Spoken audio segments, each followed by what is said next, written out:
नमस्कार, हिंद लाइव में आपका स्वागत है। भारत के आतंकवाद के खिलाफ जीरो टॉलरेंस नीति को अंतर्राष्ट्रीय मंच पर मजबूती से रखते हुए जनता दल यूनाइटेड के राज्यसभा सांसद संजय झा ने बुधवार को इंडोनेशिया की राजधानी जकार्ता में एक अहम संदेश दिया। मुस्लिम बहुल देश के थिंक टैंक, शिक्षाविदों और रणनीतिक विशेषज्ञों के साथ संवाद करते हुए उन्होंने पाकिस्तान को आड़े हाथों लेते हुए स्पष्ट किया कि भारत अब आतंकवाद और उसे शरण देने वाले देशों के बीच कोई भेद नहीं करेगा।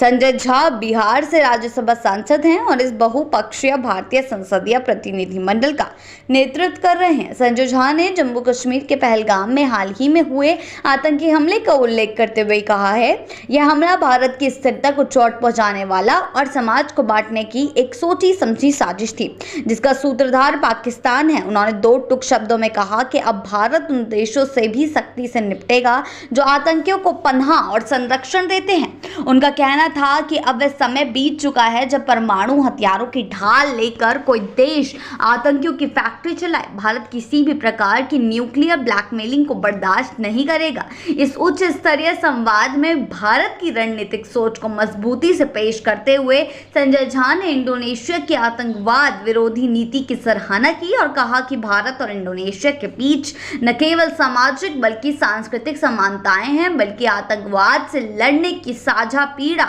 और प्रतिबद्धता भी है। यह सराहनीय है कि हर मंच से इंडोनेशिया ने आतंकवाद के खिलाफ अपनी जीरो टॉलरेंस नीति को दोहराया है और भारत की पीड़ा को समझा है।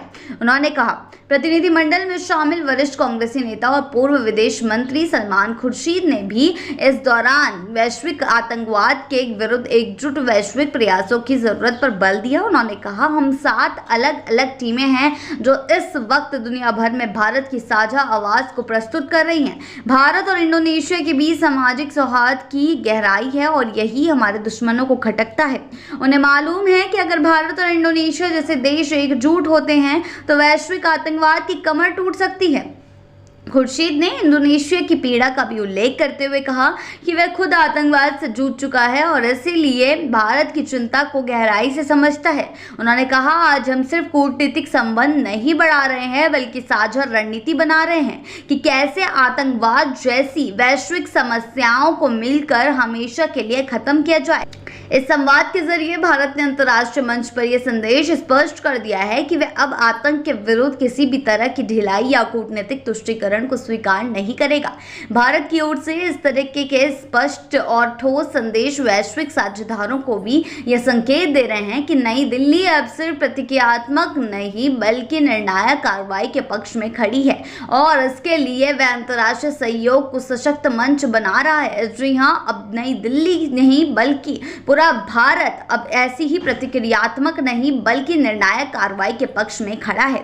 जकार्ता में गूंजे स्वर ने एक बार फिर यह सिद्ध कर दिया कि भारत आतंकवाद को सिर्फ अपनी आंतरिक चुनौती नहीं बल्कि वैश्विक संकट मानता है और उसकी रणनीति अब राष्ट्रीय सीमाओं से आगे बढ़ चुकी है। जी हाँ, ये जो जीरो टॉलरेंस नीति है ये आगे चलकर क्या नए आयामों पर पहुंचेगी, क्या इसका अंतिम फैसला होगा, क्या इसका निर्णय सामने आता है।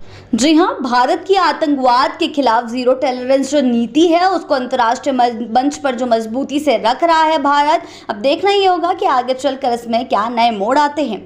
ऐसी ही अपडेट्स के लिए जुड़े रहें लाइव के साथ ही चैनल को सब्सक्राइब करना ना भूलें और हमारी फेसबुक और वेबसाइट के साथ भी जरूर जुड़ें।